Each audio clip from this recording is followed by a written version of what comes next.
अस्सलाम वालेकुम जी। अभी हम स्पेशल क्लास में किंगस्टन स्कूल की, और ये अहमद है और ये डिसलेक्सिया चाइल्ड है। इसके ऊपर अब काफ़ी इम्प्रूवमेंट आ गई है। इसके लिए जो हमने मेथड यूज़ किया, फ्लश कार्ड्स का मेथड यूज़ किया है। अहमद अब पढ़ें, ये क्या है?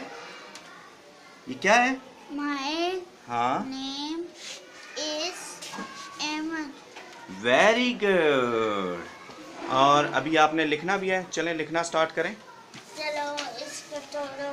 हाँ चलें चले लिखते हैं। चलें, अब लिखें, आगे चलें।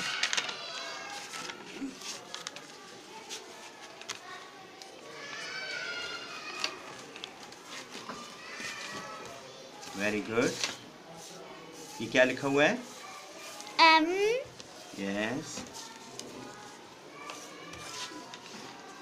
M करके ये लगाया, फिर हमने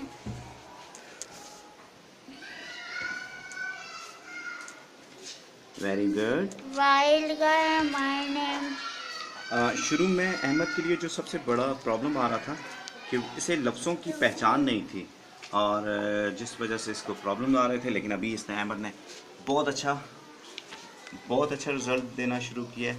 और इसको देखें, अभी तक पोजीशनिंग का सही कंसेप्ट नहीं है। एन इसने, अहमद आपने एन नीचे नहीं लिख दिया? नहीं, यहाँ पर नहीं होगा, इस लाइन में, यहाँ पर।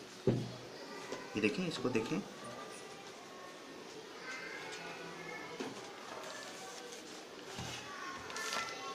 A यस, A लिखना था। ए N लिखना था ना, N A M E, name. इसके लिए हमने सबसे पहले इसके चैलेंजिंग वर्ड्स को डिस्कवर किया, और उसके बाद इसके लिए जो एक्टिविटी यूज़ की, ये कार्ड्स के ज़रिए इसको। अहमद जल्दी लिखें, शाबाश।